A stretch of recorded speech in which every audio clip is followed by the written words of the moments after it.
It's not every day that a video game gets recognition as being anything other than a toy meant to amuse children. In fact, video games are far more likely to be the target of widespread moral panic when given their time in the mainstream limelight, whether it be about excessive ultraviolence or the realization that children may be witness to the horror that is video game sex scenes. Sometimes, however, a game will get recognized as something more, as something culturally significant.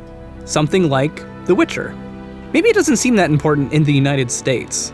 But in Poland? In Poland, The Witcher is so popular that it has become something more than a pop culture phenomenon. It's touted as a modern embodiment of Slavic and Polish historical pride.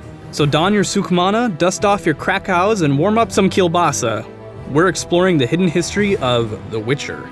The Witcher is a game series based on books written by the Polish author Andrzej Sapkowski. In the series, a Witcher is a mutated superhuman created to fight monsters with a combination of swords, traps, and magic. The word that Sapkowski created to describe the superhuman was Wiedźmin, which is remarkably similar to Wiedźmiak, a Polish word that describes a male witch in Slavic mythology, also called a Vedmak.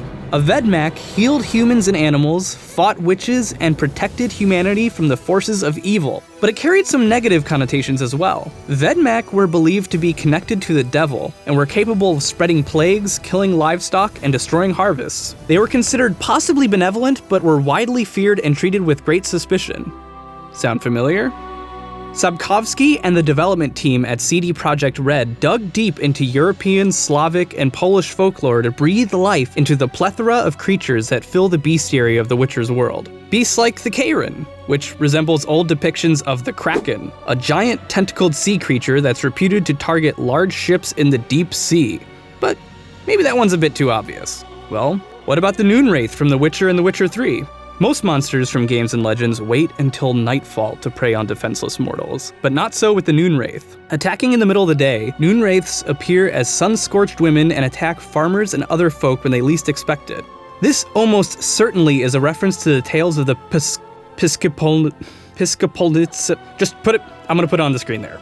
She's also known as Lady Midday, a noon demon from Slavic folklore that appears in the middle of the longest, hottest days of summer, brandishing a scythe or shears. Then there's the Striga from the first game. Created when a woman is cursed into the form of a wild beast, it may seem somewhat similar to werewolves, but there's quite a bit more to it than that. In the Polish version of the game, the word used is not Striga, but Stryga, which is also a demon from old Slavic tales. Often female, people born with 2 hearts and 2 sets of teeth were believed to be potential Strigas. It is believed that, when a Striga died, only the human soul passed on to the afterlife, while leaving a fully fledged Striga behind in our world. These demons would fly around the air at night and attack travelers, sucking out their blood and eating their internal organs. In order to keep a suspected Striga from rising from the grave and attacking passersby, they were to be decapitated, with the head buried separately from the body.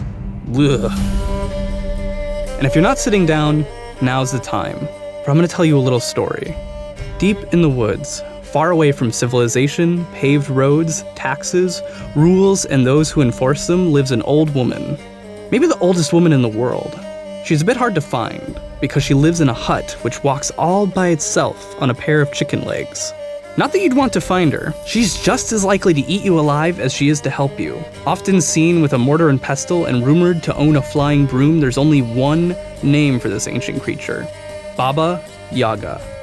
Baba Yaga is a recurring character in Slavic folklore, often as a villain, but just as often as a benefactor. She's inspired characters and stories for generations, from Spirited Away to The Witcher, where she is the inspiration for the terrifying Devourer, monsters that resemble old women that enjoy nothing more than to eat the flesh of the living.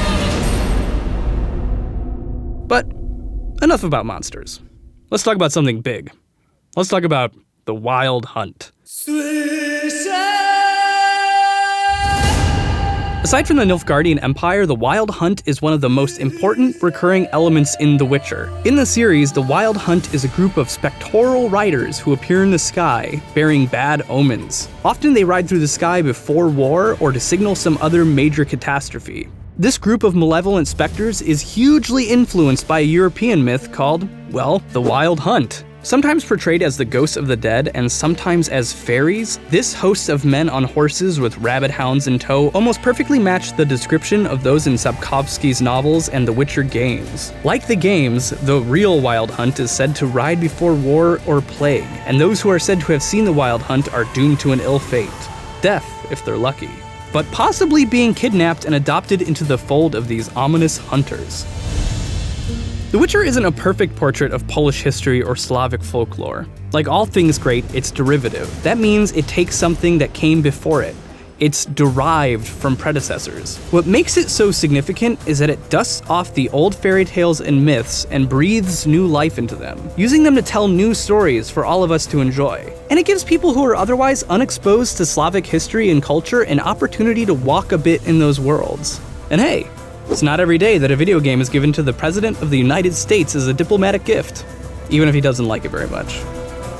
You thought you knew The Witcher, but hopefully you learned just a thing or two more. Do you know any other historical or literary references we didn't cover here? Share them in the comment section below, and we might include it in a future episode. If you like Hidden History, don't forget to like and subscribe for more. Hey there everyone, I'm Austin, the voice of Hidden History. Thank you for tolerating my butchering of Polish pronunciation in that episode of The Witcher Hidden History. Be sure to shoot a like at ShoddyCast on Facebook and follow them on Twitter, and follow me on Twitter at ARHorrigan, and I will catch you guys next week!